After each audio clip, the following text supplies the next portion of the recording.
Commercial Construction Coffee Talk fans. Thanks for chiming in. My name's David Corson. I'm your host. I'm also the publisher and editor of Commercial Construction and Renovation magazine. Hope everybody's enjoying the end of summer. I know I've been saying it's hot. It's still hot in Atlanta.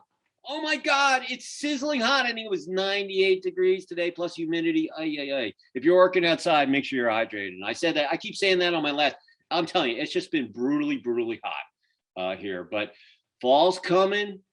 You know, SEC football starts, I think, next weekend. High school football just started. They had the Corky Classic here in Atlanta and my North, so school's back, school buses are on the road, things are getting back to normal. And man, is it hot. I can't wait for Indian summer here in the ATL, the LA of the South, and get things rolling. So, but I hope everybody's enjoying the summer. For those of you who go back to school after Labor Day, I'm from up north. So we used to go at school, start school right after Labor Day. So leading up to Labor Day, summer was still going on. Down here in the South, we start school the first week in August. We get out in the middle of May. So, it's a kind of a different gig. So we're already been in school for almost a month.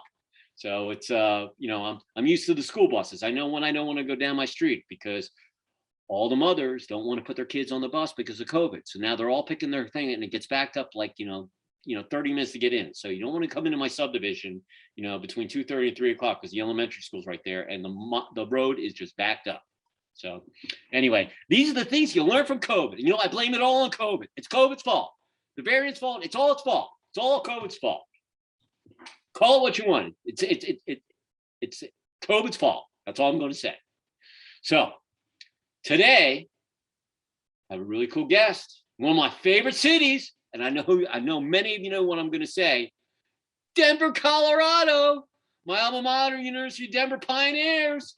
Actually, just was online last night looking. The women's soccer team just beat, Mesa last night in overtime, and the men's won, and things are happening. So go Pios.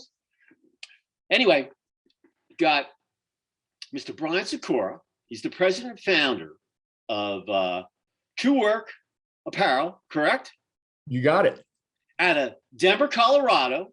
And Brian, say hello to our listeners out there in Commercial Construction Coffee Talk land. Hello, everybody. And what's the weather like today in the Mile High City? Man, you described it. It is just like it is where you are. Hot. Yeah. Well, when I was there in the 80s, okay, it would be beautiful during the summer, all the way until about 3 or 4 o'clock in the afternoon. And then the thunderstorms would roll off the Rockies into the foothills. You'd have a thunderstorm, cool things down, and then it would open back up and have a beautiful night. So am I right or am I wrong? Oh, no. I grew up in Denver. That is what I tell everybody. It was like clockwork. And you could survive the middle of the day. You're like, it's noon, it's 1, it's brutal. But you knew that about 3 o'clock, the storm was going to come through. It was going to rain for about 10 minutes, 20 minutes, and you would have a beautiful evening. Yeah. It happens like that up until about 3 o'clock today, except that you're looking at your watch and you're going, where's the storm? Yeah. And you're waiting and you're waiting. And most of the time it doesn't come. And so it just stays hot and it's tough, man. It is not like that cycle happens, but it happens like 1 out of every 7 days where it used to happen, 5 out of every 7. Oh, yeah. Listen, every day I remember during the summer, you could bet if you're going to Vegas, you could bet that there was a storm that was going to come, but a couple miles down the road, it might not even hit. Just like here in Atlanta, it could be a thunderstorm, pop up, and around the corner, it could be dry. You don't know if it even was there. So, and we like the water. I live up below the Lake Lanier, so we want the water to be full because during the summer we get rid of it, but we want to replenish it during the winter. So the Cherry Creek Reservoir, I know that they want water. They need the water. So we'll take, any little spritzes that they can get from any of those thunderstorms. That's right. I remember some of the summers we had the drought, the water ban and this and that, and other summers, everything was nice and green. So pretty decent snowfall this year up in the mountains. So the runoff was pretty good. So Denver's probably hanging in there this summer, water wise. Compared to the West Coast, it is good. We got a little cabin that I've been building near Fairplay, South Park Valley. And we've had a really wet summer. In fact, the fire danger there hasn't dropped below moderate all year. Normally we're fire banned, by the time the May rolls around. But we've been able to, burn and have campfires, and it's been weirdly wet, stuff's still green. So, it's just hit or miss. And of course, we count those blessings and take it whenever you can get it these days. Well, I always tell people, look, we'll take the water. We want the lake full, and the lake about 5 or 6 years ago, the drought was brutal, and there were trees 20 feet that were underneath 10 feet of water, and they're sticking out. And I'm like, oh my God, it's going to take like years. One winter, rained all winter. That lake got filled up all the way to the brim, and it's been filled to the brim now. And I wish I could give some water to the people out west, because we got plenty of it here at Lake Lanier. I mean, it's an ocean, but once again, it's the cycle. You just don't know what's going to happen. So and Georgia, Atlanta, everything's Georgia clay or concrete. So they had to build a lake, or we'd have no water here. So right. it's a kind of a crazy building thing that they built Atlanta when they had no water, and the Army Corps of Engineers dammed the Chattahoochee. Now they got this big ocean lake that is there, and big boats and everything else. And I've been on some wicked storms out there, and on my jet ski going across. And I remember one night I was on my jet ski, I'm coming across Lake Lanier, and got dark, and I pulled into the dock, and there were guys sitting there on their fishing boat, and they're like, "Yo, dude, did you just come across the lake on your jet ski?" I'm like, and I said, "Yeah." And he goes, "Oh man, it must have been hairy out there. There were probably swells 4 or 5 feet." And I'm like, "Yeah, it was brutal, man. I was more worried about the lightning sitting on 5 gallons of gasoline hitting the wave runner and blowing me to Kingdom Come than I was about the waves." But it was dicey. So it's a little bigger than the Cherry Creek Reservoir, and yeah. The thing about the reservoir, hey, you go in there, you got to be worried about the algae. You could get, it's not the cleanest lake in the world. I wouldn't eat anything out of Lake Lanier either. So, where I'm coming from. Well, it's funny talking about water sports to a guy in Colorado. I mean, we're like, my wife and I have paddle boards that we take around. I rode crew in college, and we laughed because it was in the Boulder Reservoir, and it's one of the biggest bodies of water on the Front Range, and it's just long enough to row a 2,000 meter piece. You got to hold water, you hit the dam. That's it. Most of the time we just rode in little tiny circles the whole time. So, you can exhaust my experience on water, aside from, the rafting we have here, pretty quickly. We Colorado boys enjoy our water frozen. It's all about skiing. Oh yeah. No, there was one year I think it was, I don't know, mid 80s. Anyway, the snowfall was so awesome that they reopened Vail and for a week. And I was in like waist deep powder, and they only did like the gondola and Lion's Head side of it, but it was unbelievable skiing in June, because they closed it down for the White River National Forest in the middle of April. That's when ski season ends. Opens up Thanksgiving, goes till the middle of April because of the hibernation of all the animals. But Arapahoe Basin, those other guys would stay open. You could ski the glacier in the summer, but I remember one summer they opened up Vail for only one time. And of course, I had, my parents had a house there, so I went up and did my 2 days in the powder. But it was amazing skiing in the middle of June. It was really, really awesome. I mean, I have some videos of me in my heyday of going through the bumps, and I was a bomber. It was a good time. And when I was at DU, they used to have a thing called Ski AmeriCard. It was $1. And during the week, I could get to Loveland Pass, Arapahoe Basin, Mary Jane, Winter Park for $1. I could ski. So from DU to Loveland Pass, I could make it in about 45 minutes. And, so everybody in school in the winter, even though I was playing hockey and lacrosse, I took classes on Tuesdays and Thursdays. So you had to get up at like 5 in the morning to get in line, because everybody wanted to get classes Tuesday and Thursday so they could ski Friday, Saturday, Sunday, and Monday. It was, that's the way it was. That's the way it was, man. Hey, this is what we may have created the problems with our educational system today through our methodologies at CU. We used to call it ski-u instead of CU when I went there, and I remember midway through we had a final at 10 a.m. and another at 4, and we would run up and we would drive up to A Basin and get some laps in between finals. And I don't know that would be the appropriate use of tuition dollars today, but it sure felt justified back then. Okay, so I got to ask you, before we start in your story, what was your favorite mountain to ski in Colorado? Because I've skied them all. What was? I probably. What is? Oh man, that's not a fair question. if I had to pick one mountain, it would probably be Telluride or Crested Butte. In terms of mountain towns and communities, Crested Butte's just awesome. It's got, if you got good snow there, it's got the terrain, it's got the mountain town, it's got the culture, it's removed from a lot of the shenanigans on the Front Range, and it's just an awesome destination. If you got to go from the Front Range and make a day trip, then Copper is pretty awesome, and certainly the Vail Resorts, getting to Beaver Creek. Yeah, no, I watched Beaver Creek get built. I mean, birds of prey, and but there's nothing like the Vail back bowls. I mean, fresh powder, it doesn't get much better. I don't care what bowl you're in. And I'm having a brain fart. What's the mountain in Aspen? It's not Buttermilk. It's not Snowmass. It's not Highlands? Snowmass? Yeah, the Aspen Highlands. That Yep. is my favorite mountain. There's this run at the end of the day called Thunderball that you come down, and it still has, you can still drive right up, I'm sure. And they have the old, the little shack, you buy your ticket. But Thunderball, at the end of the day, you come down and you come right into the parking lot. But that was like my favorite mountain to ski was the Aspen Highlands. That was it, man, baby. I love that place. So, Yeah. all right, let's talk. Let's talk. So here's the gig on Commercial Construction Coffee Talk. You got to tell us where you grew up. Obviously, you're local there in Colorado, but tell us your story. You got any sisters, brothers? Yeah, we know you did crew, but tell us what maybe other sports, and then how you got into construction apparel, and then we'll go from there. So the floor is yours. All right, here we go. I'll try and get to the good stuff here. So I was born in Denver, little neighborhood called we called it Northwest Denver then. Since then, it has been renamed to the Highlands, and then to every other little boutique name. It was early 90s, peak of gang violence, and it was the inner city. And so I grew up playing baseball and basketball and football, and all the kids, it was the neighborhood.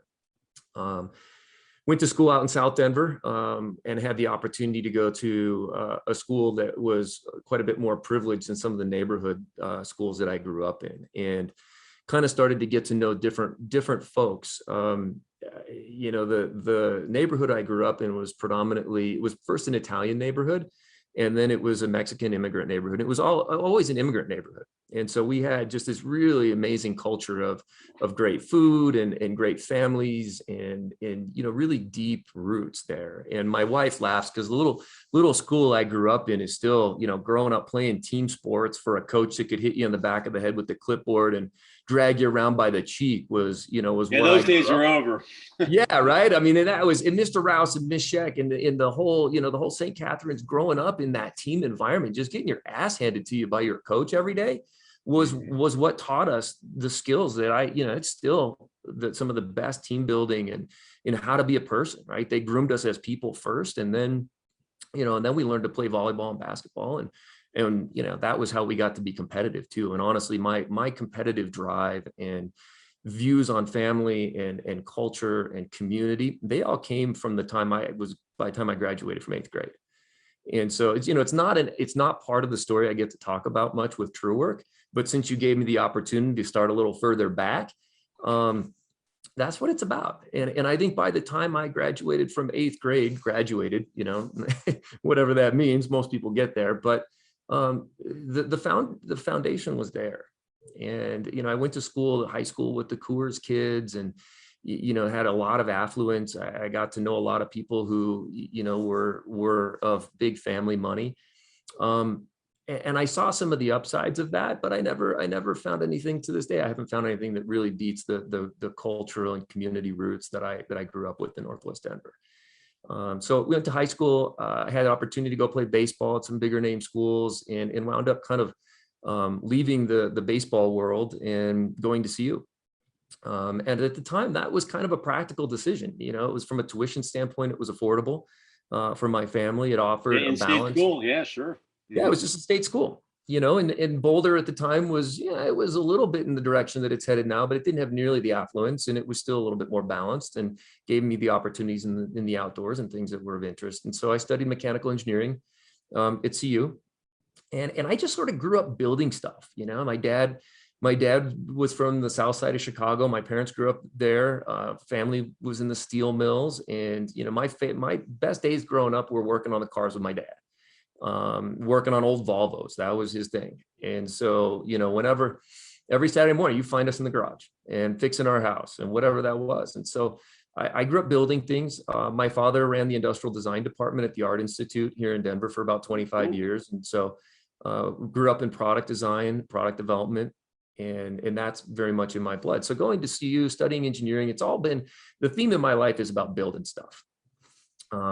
Graduated from CU, went on to work in tech industry, built data storage systems, worked in fuel cells, and kind of worked into 2006, 2007. I was in the sales and marketing side of a startup RFID company, full on venture backed technology deal, right? And I'm in the sales side, and the economy started to crater. And so I remember my boss, this guy, Rob, who was the CEO of the company, knew me pretty well, sits me down and says, Brian, we're eliminating your position. And it's effective. Well, I hate when that happens. And I was like, oh, it wasn't like it was a huge shock, but it is a shock. Anytime you lose your job, you're like, oh shit, what am I gonna, and Rob's like, look, I've talked to 5 other people who are laying off today, and I'm giving them references, and we're gonna get them set up in other companies in the network. But I'm not gonna do that for you. He's like, you got all the goods, I could do it, you can, but, and Rob in his own way, he's like, I think his exact words were, but I think you need to just go build a house or something. He's like, you're not, the tech thing's just not working for you, man. And like your heart isn't here. And so, I sort of took it to heart, and I was like, you're right. Like every weekend I spent renovating houses. That was my love. And I had this project I was building up in Winter Park, which was it was 2 townhomes that I was developing, quote unquote, developing on my own up there. And so I did. I moved up there and was building these 2 townhomes. It's a small project. I was working with local arborists down in the Front Range who were taking down trees, and I was making them into furniture. And I had these, long story. This is sort of how I got to the beginnings of True Werk, which I was at 9,000 feet in the middle of Winter Park, Colorado, ski bumming, building, construction, having the time of my life, honestly, not making a ton of cash, but getting by. And I loved the guys I was working with. I got done at the end of the day exhausted, but I saw what I was building, and it was awesome. And as the apparel story starts to come in here, we were working in Carhartt, we were working in denim and duck and jeans, and in the snow in the middle of winter. And you'd start out in the morning, and your leg would start to get wet from the snow. Yeah, get wet. And the water line would creep up to your knee, and then you'd take lunch, and then the sun would start to set, and you'd end up with this big icicle like stuck to your leg by the end of the day. Right? We've all been there. If you've been in this, Oh yeah. But the thing was, I was also super into skiing and alpine climbing, and I took a trip to Europe at about the same time. And I got to Germany and I got to Austria, and I looked around and I was like, wait a minute. All the dudes that were doing the same work that I was doing in the US, they were working in clothing that was as technical as I was skiing and climbing in. And it dawned on me. I'm like, look, I've been wearing soft shell pants in a rock and in alpine environments, rough and tumble stuff for 2 decades. And why am I not working in it? And so I just sort of switched. I started wearing soft shell pants from North Face and Patagonia and all these other brands to the job site. And all of the folks that I was working with up in the mountains knew those brands. They also saw it, and they switched. And so I figured it'd be a year or two, and the powers that be in the North American work market would have addressed the issue. Fast forward another 5 or 6 years, I had taken a job at a company called Backcountry Access that makes snow safety equipment, built avalanche airbag systems and a whole bunch of other stuff. And I'd gotten to know kind of the global supply chain for really technical soft goods. And so in 2014, when I had the opportunity, we sold that business to K2, and I had the opportunity to kind of look at what I wanted to do next. And so True Werk for me, represented that problem hadn't been addressed. In the meantime, you had brands like Sitka and Kuyu, who had brought really technical fabrics and garments to the hunting market.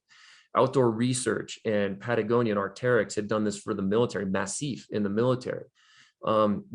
Sims and the fishing market, everybody was getting really technical high performance clothing. But for some reason, we were still dressing up the people who made our lives, civilized life happen. We were still dressing them up like they were 1940s factory workers or like they were homeless people on the street.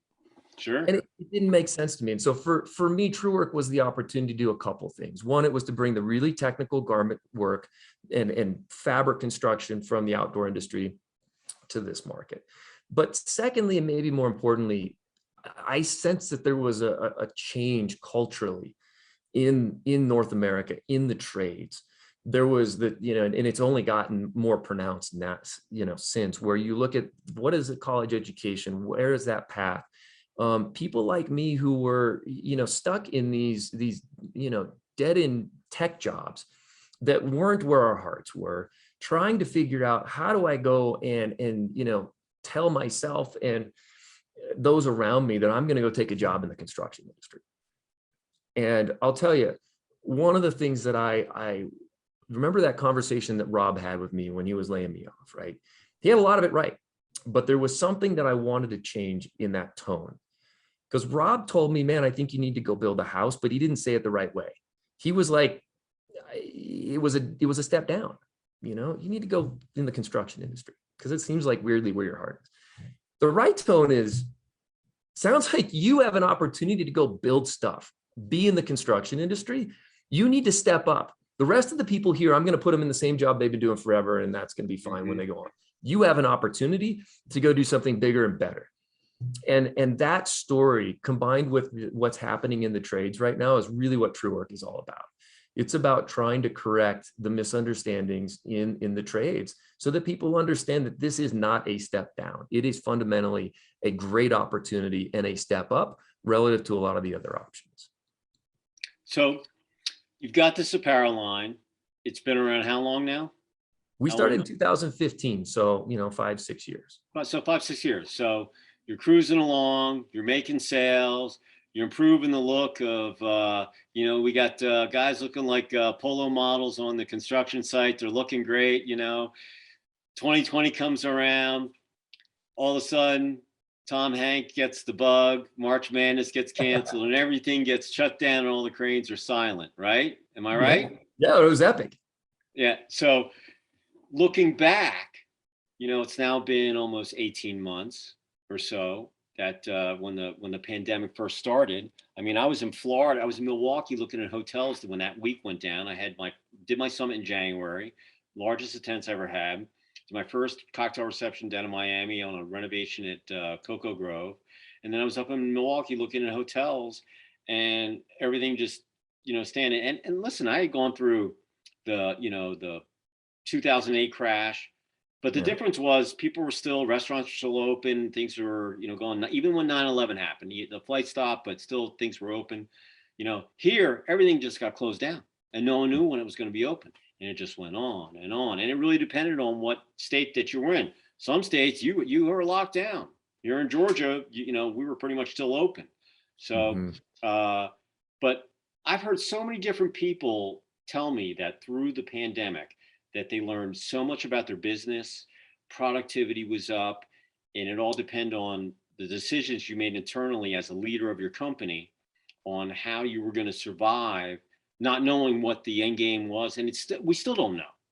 Yeah. And so what were some of the lessons that you learned, like looking back over those months, today coming out of it, at the end of August, out there in Denver?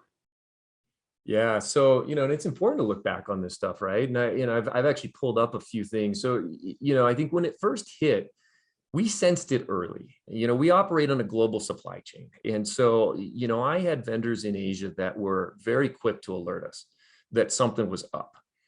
And, part of this, I've worked as a mountain guide. I've worked in, avalanche snow safety stuff. You get trained in I've spent a lot of time in sort of what I call low probability, but high consequence terrain.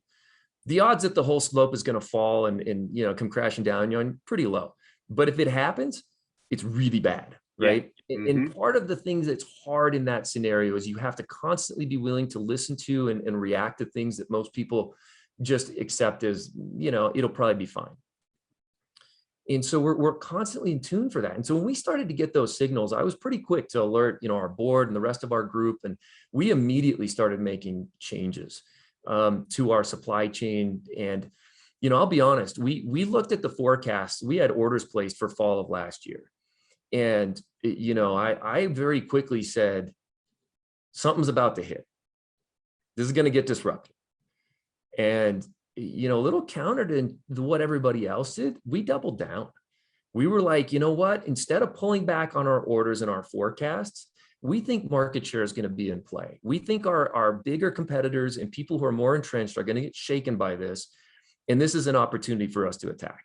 And, you know, more importantly, let me tell you, David, we're aggressive from a business perspective, but we don't lose sight of the people who we're serving. And we had a sense that society wasn't going to be able to operate without our customers. And as a part of that, it's you know, we feel an obligation to make sure that we're making sure we can support them through this. So yeah, there's a business opportunity here, but at the same time, we also knew that the people who were going to be what eventually became essential workers, which, by the way, as many people listed essential service providers, they'd be like nurses, doctors, store clerks, right? Somehow the damn plumbers and electricians and contractors still got off that list, you know? And so I'm sitting there go, wait, you guys missed, you missed a group, right? Yeah. We almost got it. We'll get there, right? Where people realize, the people who are listening to this podcast. Yeah, you can't build a hospital in a week. It takes years. Come on. Years, and you can't keep the infrastructure in that hospital working. So anyway, that's a bit of an aside. The point was, though, you know, looking at COVID, we saw it coming. We were able to, you know, take some risks, but we doubled down on those. And then, you know, and that was all this big shakeup early. But then you know, it was like mid-April or so, I wrote our board and I'm like, you know, here's what happened. We saw a dip in March. 2 weeks later, it was back up again. We're a direct-to-consumer, digitally native business. We didn't have any retail dependence, and we were serving people who were going to have to keep doing their jobs through COVID. So, you know, this is luck in some ways. I don't know that I would say there was any skill in that position, but we knew we had a spot that was probably going to be durable through the, and look, if you're solving real people for real problems for real people, that's a durable position, and it proved that way. But one of the things that I think is worth mentioning is I sent a note to our board and I'm like, you know what are we going to do in the face of all of this uncertainty? Well, the answer was, we're going to do what we always do, because we're a young business. We've never had decades of, you know, year over year consistency. We wake up every morning going, what's it going to be today? Yeah, what's it going to be today? How are we going to adjust to this? And when I looked around and I think about the contractors and the builders and the people who I talk to daily and serve daily, it's the same thing for them. You know, what does an electrician do every day? He gets up and he goes, well, what's it going to be? What's the problem? What am I going to have to overcome? Our community has never been based on certainty. It's never been based on things staying the same. And as a company who's been attuned to that, that's our culture too. And I think that was how we approached COVID and do today. It's really, you know, we don't get up every morning. You have people coming into the office, or were you remote? You know, we were remote. But see, here's the thing. We had already been going remote every Wednesday for 9 months ahead of that. And so there was already a cadence to it. And we just we were like, you know what, if this is possibly going to be where we need to be, let's get good at it fast. Right? We've never been a business culture that's been focused on maintaining the way things are. If there's a way for us to step up and make this thing head on. So we went virtual, I think March 5th of last year, and never looked back. And I'm sitting in our office today. We're expanding our office. We've just taken over another 3,000 square feet. They're knocking a hole in the wall as we speak. But you know, the reality is that virtual ability gives us durability. And it makes us less dependent on our office. When we can get in here, it's great. But the team's been awesome at finding ways to connect virtually and to leverage systems and processes to you know, adjust. So I think it was amazing to, you know, I was going to do one podcast a month when I launched this. Yeah. I did them every week. I mean, it was insane. But all of it, whether it was an architect, developer, contractor, engineering firm, end user, they were all worried about corporate culture. How am I going to keep that? Can I trust the guys that are going to work at home? You know, but then when it all kind of shook out and they figured out, hey, they got them laptops or set them up accordingly. The biggest thing was that they found out, A, they were more productive. B, they didn't have all the gossip that was going on in the office, at the water cooler. that they didn't have to drain themselves in rush hour traffic, burning gas, being that mentally drained. They get to see their kids off, often when they come back in school. And so a lot of these people found out that, hey, wow, actually, this is kind of a cool thing. I mean, the COVID thing sucked. I mean, For sure. It sucked. But from a standpoint, I saw so many firms transform themselves that now some of them are making people come back. Some are being hybrid. Some people are just letting their people stay. They're getting rid of their leases. They're just keeping a little space. I used to have 14 people in an office, but we went virtual, back after the first crash in 08. Everybody's been working out of the house. I had a project management firm out of Chicago months back. He said in one day, he was in Saudi Arabia, Bahrain, South Africa, UK, Latin America, 2 walkthroughs in the US, and then 1 in Canada. Okay. Yep. Now, that was all on Zoom in one day. Now, before COVID, that would have taken him 2 to 3 weeks to do. He did that in one freaking day. Okay. Talking about accomplishing a lot of stuff. All right. Now, you still have to see people. You still got people doing drywall, nail, and all that stuff. Just like, you still have to have people, doing your apparel, sewing, studs, zippers. And so, but that was the most amazing thing is that, like right here, we're on Zoom. So this isn't going away. And a lot of people know that they don't, like I was a trade show guy. I had an event, now I do them virtually and I don't have to worry about planes getting canceled. If the eggs are hot, if people don't like the hotel that I pick, I can go down the list. All right. I'm a million miler on Delta. Do I care if I've been to Denver? I've been to LA. I've been to Vegas. I've been to New York. So do I want to get on a plane again? No. My son just graduated FA mechanic school. He just passed his first A&P test last week. Oh, He's got 4 left. So he just got hired by Delta. He starts September 7th. He's in the maintenance department. And so after 6 months, if they like him, they're going to put him on, salary and benefits and all that. But the thing was that, I just told him, I said, hey, listen, if you want, when we came, like you said, when you were in the tech thing, but it wasn't you.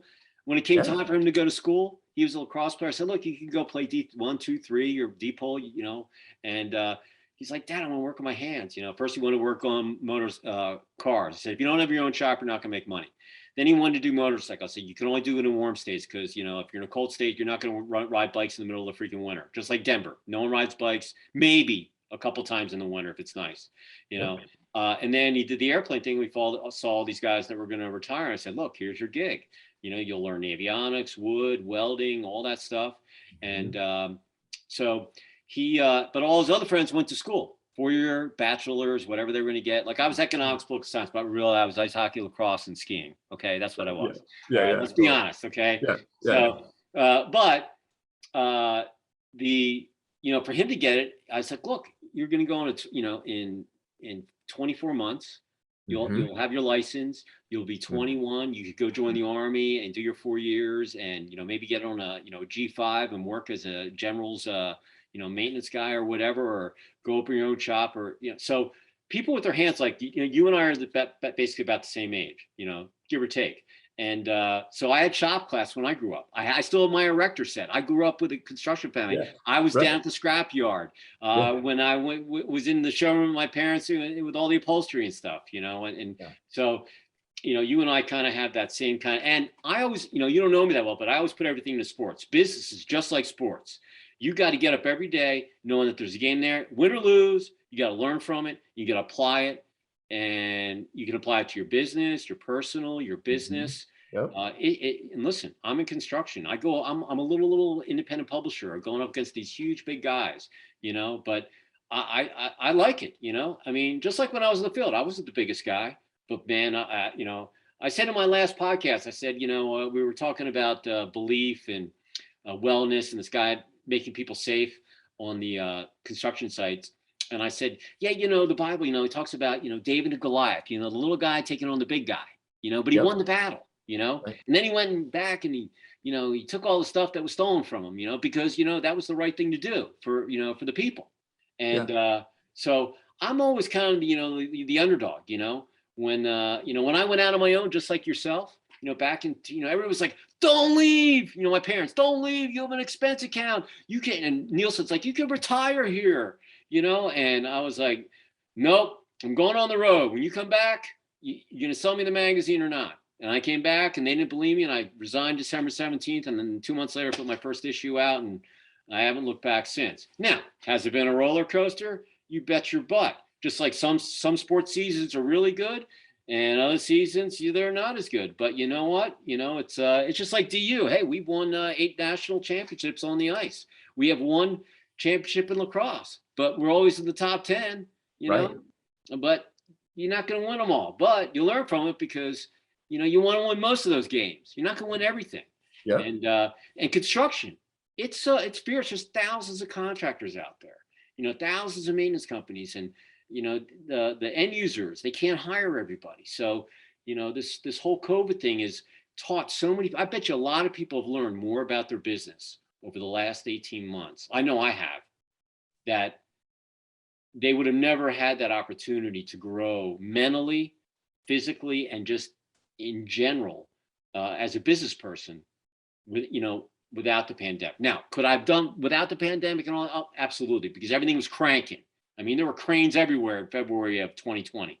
I mean, everybody, you couldn't find subs, you know, it was booming. Unemployment down. I mean, it was amazing. Everybody was making money. And then the thing came in, but I always look at the glass half full, not half empty. You know, is it partly cloudy or partly sunny? You know, is it going to rain today? I don't know. It could be for 20 minutes. It's going to be sunny again, just like Denver. You know, rumors came in, they leave. Yeah. So, but the COVID thing, so many people that I've talked to were very positive about it because they learned a lot about their business. They transformed. They became more prosperous, efficient, and just I think calmer too. You know, yeah. And so you're spot on. You know, I remember when powder suits came in. That was the big thing. You know, Gore-Tex. You know, and you know, before, you know, you get in that stuff, you get in a snowsuit and you'd be soaked. You know, and freeze your tail off. You know, now, you know, it's just like, you know, ice hockey equipment, you know, or jerseys, you know, they used to be cotton, man, you'd be soaked and sweating your tail off. Now, you know, they're air freeze. Like I'm wearing a stretch fit right now, you know, I'm cool as a brim. So we got to get you, you know, performance True Werk t-shirt. Oh yeah. Oh, listen, we take it. We take all those samples. We love them. Yeah, sounds good.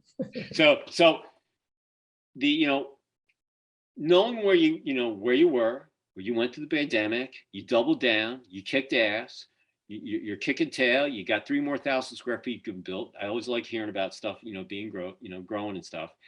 If you had to leave, well, before we go there, just give our audience kind of an array of the types of clothes that you guys offer. I mean, you do jackets, you do pants, just give us an array. Yeah, so I mean, you just cut into the chase, right? Like our number one selling product is our T2 pant. T2, and so the way our numbers work, the bigger the number, the warmer the piece. So T4 is like Arctic weight, and T.5 is one step up from sunscreen. Mm-hmm. So our where people normally start with our product line is in our pants. Our T1 pant is our kind of cool weather, and T1 is summer, and those two are that's where you start. Beyond that, within shirts and jackets, one of the things that's unique about our workwear is it's all been integrated as a system. So if you're looking at a uniform, for example, for your crew, mm-hmm. One of our objectives is to be able to help you as efficiently as possible outfit the broadest spectrum of people with comfort across the broadest range of environmental conditions. And so there's a 3-layer system that starts with a base layer. It's got an outer shell and there's a mid layer, and they're all designed to work together. And with 3 pieces, you can outfit generally a person across the whole season in Colorado, for example, summer through winter. And so one of the, again, high vis, we do ANSI class 2. We've got an FR program that's going to be released later this year. So the ability to take care of an individual is there through our website. And we do a ton of work with evolving the uniform programs and corporate workwear programs for a lot of our bigger customers. All that layering came back from the ski industry, because whenever you ski, right? you got to be layered up. Oh, I got to shred something. It's all about layering. That's how you're going to stay warm. You don't need this big heavy coat. You need to layer your stuff. You know, if you're not layered, you're not going to stay warm. Or Not only that, but yeah, you want to have, as a company, you don't want to have to buy a dozen different, big jacket, little jacket, all these other things. With 3 pieces, we can outfit somebody, literally year round. And it Mhm. makes it very efficient for our corporate customers so that they're not having to overspend. And it makes it easier for individuals to, a lot of our folks are on the road. They get to pack up a suitcase and hit the road, and they're gone living in hotels for, 2 months. And so they Oh need yeah. the smallest number of pieces that they can wear across the broadest range of environmental, again, whether it's weather or different job site hazards. That's what it's all about. So it's about keeping people comfortable and protected, and then ultimately helping them, feel a greater sense of confidence and significance in what they're doing. So all you listeners out there, commercial construction coffee talk land, if you're looking for, something new to maybe get your team, have your team come in and say, hey, look, we're taking on a new look. We're not going to look like Plumber Joe over there. We're going to look like, what we should look like, professionals. And, if you're thinking about outfitting your crew, Brian, how would someone actually get in touch with you? Would they just go to your website or? Yeah, hit us on our website, truewerk.com, TRUEWERK. You can send me personally an email. I'm Brian at truewerk.com, BRIAN. And get in touch with us. You can find our contact information on our website. We've got a whole crew of people who help with crew sales, and getting folks outfitted. And so, especially come holidays, there's a lot of folks, change of seasons with the winter coming along. Those are, kind of the big seasons we see a lot of corporate customers needing support. And so we staff up for that and get our inventories up so that we can take care of people quickly and know that there's always last minute needs, and here to help. If you're going to leave one positive thought or phrase with our listeners on Commercial Construction Coffee Talk, what would that be? Moving towards going into the last quarter of 2021. Yeah, trade up. That's our slogan. That's our rally cry. Trading up for us is making the decision to step up into the trades, not view it as a step down the way the rest of society seems to have misconceived it. And know that, the work that's taking place in our community and what we do is fundamental to human and society and what we're all trying to do together. So my 2 words of advice are trade up, step up. Trade up, step up. I love it. Awesome. Hey, I'm keep the faith. That's what I say. Keep the faith. Awesome, So, David. Love it. Hey, if anybody out there wants to get in touch with me, you can reach me at davidc@ccr-mag.com. If you've got some really cool projects that you're working on, it's like playing the lottery. I know you always hear me say that, but if you don't buy a ticket, you can't win. So if you don't send me something, I can't find it. I know it's very tough getting in the magazine, but I got plenty of social media stuff, and you never know what might end up in ink. So send me stuff, and we look at everything. So, and I always let people know when they send me stuff, hey, I'm sending the editorial, I'm going to post this up on Twitter or social media, Facebook, Instagram, whatever. We'll find something for it. So send it to us. We're always looking. Well, Brian, pleasure speaking with a Denverite. It's awesome. Ski bum too. And, talked a little skiing. We talked a little camp. We talked about some thunderstorms in Denver, Cherry Creek Reservoir. It's like bringing back memories, it's unbelievable, and it's been awesome. The funny, before we were on, folks, we were talking about the Boulder Mall Crawl, and he knew what it was. And for those of you who don't, it was during Halloween, and you go up there. If you want to see some crazy things, the Boulder Mall Crawl was definitely it. So, but it's no longer. But anyway, in the day, it was a classic thing to go do in Boulder. So.